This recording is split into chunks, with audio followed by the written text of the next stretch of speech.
मधुर, खाटू श्याम कौन है, उनकी पूरी कथा किस प्रकार है? क्या तुम मुझे भी उनकी पूरी कथा सुना सकते हो? हाँ बिल्कुल, मैं तुम्हें खाटू श्याम की कथा जरूर सुनाऊंगा। लेकिन सबसे पहले मैं श्रोताओं को कहना चाहूंगा कि कथा को शुरू करने से पहले आप हमारे चैनल को सब्सक्राइब अवश्य करें और कथा को अंत तक जरूर देखें, क्योंकि ये कथा उस वीर योद्धा की है जिसका जन्म ही असंभव से सिद्ध हुआ था, जिसकी दिव्य शक्तियां देवताओं तक को भी बहुत विचलित कर देती थी और जिसने कोई भी युद्ध लड़े बिना ही महाभारत के युद्ध में सबसे बड़ा बलिदान दे दिया। ये कथा है उस वीर योद्धा बर्बरी की, जो आगे चलकर खाटू श्याम के नाम से प्रसिद्ध हुए।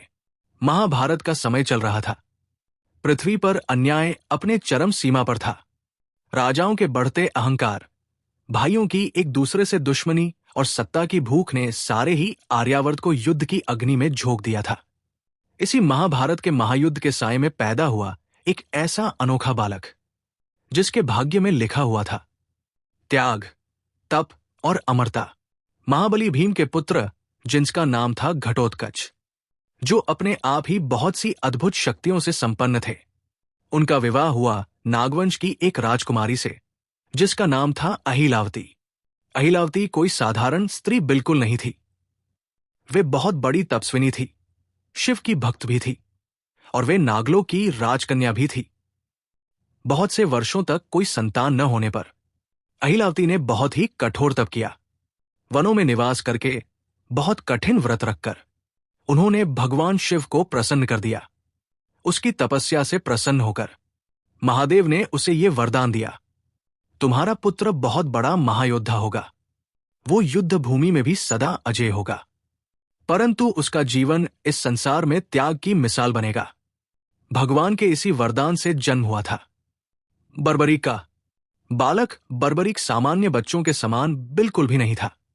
उसकी आंखों में अपार तेज विद्यमान था, उसकी भुजाओं में बहुत शक्ति थी और उसके हृदय में धर्म के लिए मर मिटने का अद्भुत साहस। बर्बरीक का बचपन जंगल में ही गुजरा। उसका पालन पोषण जंगलों में ही हुआ। उसके पिता घटोत्कच ने उसे अस्त्र शस्त्र को चलाना सिखाया, तो उसकी माता अहिलावती ने उसे हमेशा ही धर्म, करुणा और सत्य का पाठ पढ़ाया। लेकिन बर्बरीक की सबसे ही बड़ी शिक्षा हुई अपनी मां की गोद में बैठकर सुनी गई शिव भक्ति की दिव्य कथाओं से। उसकी माता अहिलावती ने उसे ये सिखाया कि मेरे प्यारे पुत्र, संसार में कोई भी शक्ति तभी तक पवित्र होती है जब वो धर्म के उत्थान के लिए उठे। मां के द्वारा दी गई यही शिक्षा आगे चलकर पूरे ही इतिहास को बदलने वाली थी। युवा अवस्था प्राप्त करते करते बर्बरीक ने भगवान शिव की बहुत ही घोर तपस्या शुरू की। वो कई कई महीनों तक बिना भोजन, बिना ही जल, सिर्फ भगवान शिव के नाम का जप करता रहा। उसकी तपस्या से प्रसन्न होकर भगवान शिव उसके सामने प्रकट हुए। भगवान शिव ने कहा, हे वत्स, मांग जो तुझे मांगना है। बर्बरीक ने बड़ी ही विनम्रता से कहा, हे प्रभु, आप मुझे ऐसा सामर्थ्य प्रदान कीजिए कि मैं इस संसार में बढ़ रहे अधर्म का नाश कर सकूं। तब भगवान शिव ने उसे दिए 3 अमोघ बाण प्रदान किए। इनमें पहला बाण जो किसी भी शत्रु को चिन्हित कर देता था, दूसरा बाण जो उन सभी शत्रुओं को समाप्त कर देता था जिन्हें पहले बाण के द्वारा चिन्हित किया गया हो, तीसरा बाण जो युद्ध समाप्त होने के बाद सभी बाणों को फिर से तरकश में वापस ले आता था। इन तीनों बाणों को प्राप्त करने के बाद बर्बरीक इस संसार का सबसे ही अधिक शक्तिशाली योद्धा बन गया। जब महाभारत के युद्ध की घोषणा हुई तो बर्बरीक का मन बहुत अधिक व्याकुल हो उठा। उसने अपनी मां अहिलावती से कहा, मां, मैं भी इस युद्ध में लड़ने के लिए जाऊंगा, मैं भी धर्म का साथ दूंगा। उसकी मां ने पूछा, पुत्र, तुम दोनों में से किसका साथ दोगे? बर्बरीक ने जवाब दिया, मैं हमेशा ही उस पक्ष का साथ दूंगा जो इस युद्ध में कमजोर होगा। इस वचन को सुनकर भविष्य अपने आप भी कांप उठा, क्योंकि महाभारत के युद्ध में कमजोर पक्ष तो बदलता ही रहता था। जब बर्बरीक अपने अस्त्र शस्त्रों से पूरी तरह से सुसज्जित होकर कुरुक्षेत्र की भूमि की ओर बढ़ रहा था, तब रास्ते में खड़े एक साधारण से ब्राह्मण के रूप में स्वयं श्री कृष्ण उसकी परीक्षा लेने के लिए आए थे, क्योंकि कृष्ण इस बात को जान चुके थे कि ये बालक यदि युद्ध भूमि में उतरा तो महाभारत कुछ ही समय में पूरी तरह से समाप्त हो जाएगा और संसार में धर्म का संतुलन भी पूरी तरह से बिगड़ जाएगा। श्री कृष्ण ने बड़े ही सहज स्वर में बर्बरीक से पूछा कि वो इस युद्ध में किसका साथ देगा। तब बर्बरीक ने बिना ही किसी संकोच के उत्तर दिया कि वो हमेशा ही उस पक्ष का साथ देगा जो युद्ध में कमजोर होगा, क्योंकि उसके लिए शक्ति का अर्थ सिर्फ विजय ही नहीं बल्कि सभी के लिए न्याय है। उसके ऐसे वचन सुनते ही श्री कृष्ण इस बात को समझ गए कि यही वचन महाभारत के युद्ध को अनंत बना सकता है, क्योंकि युद्ध में तो कभी कौरव कमजोर पड़ेंगे और कभी पांडव, और हर बार ही बर्बरीक का पलड़ा बदलता ही जाएगा, जिसके प्रभाव से तीनों ही लोकों का संतुलन बिल्कुल नष्ट हो सकता है। कृष्ण ने धीरे से मुस्कुराते हुए उसके अमोघ बाणों के विषय में पूछा।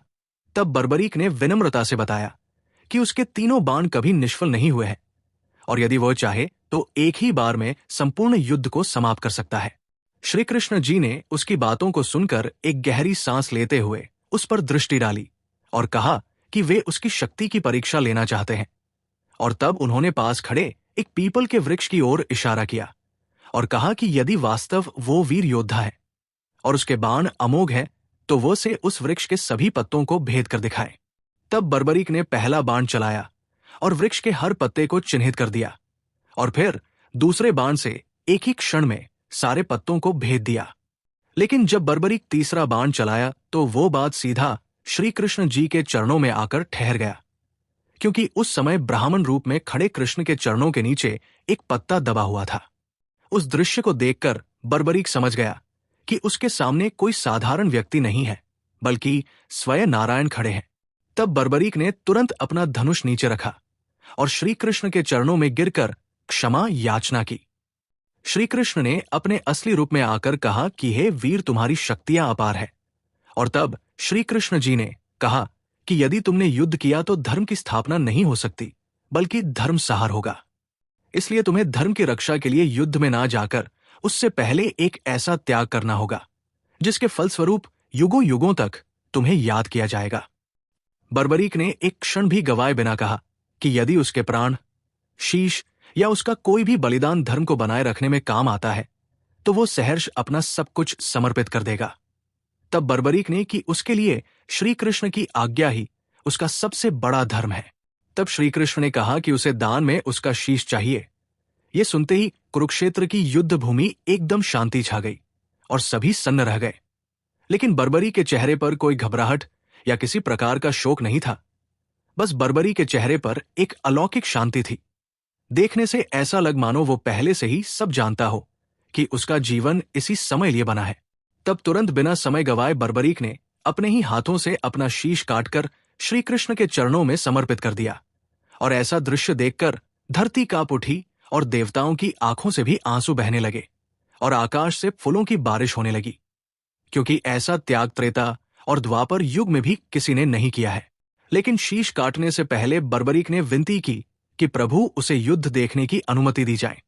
और तब श्री कृष्ण ने उसका शीश वहां के सबसे ऊंचे पर्वत पर रख दिया, जहां से वो महाभारत के संपूर्ण युद्ध को देख सके और उसका साक्षी बन सके कि संसार में धर्म आखिर में अधर्म पर विजय प्राप्त करता है। युद्ध के खत्म होने के बाद जब पांडवों में इस बात के लिए विवाद हुआ कि विजय का श्रेय किसको जाता है, तब श्री कृष्ण ने युद्ध से पहले बर्बरी के बलिदान को याद दिलाते हुए उसके शीश की ओर इशारा करते हुए कहा कि जिसने पूरे युद्ध को बिना किसी भेदभाव के और बिना किसी स्वार्थ के देखा है वही सत्य बता सकता है। तब बर्बरीक ने सभी को बताया कि उसने इस युद्ध में देखा कि कैसे श्री कृष्ण अलग अलग रूप में सभी स्थानों पर और हर समय युद्ध को संचालित कर रहे थे। ऐसा सुनकर सभी समझ गए कि सच में इस विजय का श्रेय केवल और केवल श्री कृष्ण जी को ही जाता है। तब श्री कृष्ण ने खुश होकर बर्बरीक को वरदान दिया। उन्होंने कहा कि आने वाले युगों में तुम्हें श्री श्याम के नाम से पूजा जाएगा और भक्त तुम्हें अपने दुहखों का नाश करने वाला देवता मानेंगे और तुम हमेशा खाटू की भूमि में साक्षात विराजमान रहोगे। इसलिए तब से बर्बरीक को खाटू श्याम बाबा के नाम से जाना जाता है, जो कि बिना युद्ध में लड़ाई लड़े भी सबसे महान योद्धा कहलाए गए थे, क्योंकि जिसने धर्म को बनाए रखने के लिए प्रभु की एक आज्ञा पर अपना शीश दान कर दिया, उससे बड़ा त्याग इस संसार में कोई भी नहीं हो सकता। जब महाभारत का युद्ध खत्म हो चुका था और कुरुक्षेत्र की धरती खून से लाल थी और अनेकों योद्धा अपने जीवन का बलिदान दे चुके थे, तब धर्म की विजय होने के बाद भी चारों ओर एक गहरी उदासी छाई हुई थी, क्योंकि ये युद्ध जीत से अधिक त्याग और विनाश का कारण बन चुका था। उसी युद्ध में सबसे ऊंचे पर्वत पर स्थापित बर्बरीक का सिर सब कुछ अपनी आंखों से देख चुका था। उसने इस युद्ध में देखा था कि कैसे मनुष्य का अहंकार उसे अंधा कर देता है, तब कैसे श्री कृष्ण इस संसार में धर्म को बनाए रखने के लिए भिन्न भिन्न भूमिकाओं को निभाते हैं। जब युद्ध समाप्त होने के बाद श्री कृष्ण बर्बरीक के शीश के पास आए तो उनकी आंखों में करुणा भरी थी और उसके स्वर में स्नेह। उन्होंने कहा कि हे वीर, तुमने बिना कोई युद्ध लड़े ही सबसे बड़े युद्ध को जीत लिया है, इसलिए अब तुम सिर्फ इतिहास का एक पात्र ही नहीं रहोगे, बल्कि कलयुग में एक जीवित देवता के रूप में हमेशा पूजे जाओगे। श्री कृष्ण ने वरदान दिया कि जब जब भी इस संसार में धर्म डगमगाएगा और जब जब भी व्यक्ति हताश होकर पूरी तरह से टूट जाएगा, तब तब वो श्याम के नाम से अपने सभी भक्तों की पुकार को सुनेगा और उन सब की सहायता के लिए अवश्य ही प्रकट होगा। धीरे धीरे समय बीतता गया, युग बदले, द्वापर युग समाप्त हुआ और कलयुग की शुरुआत हुई।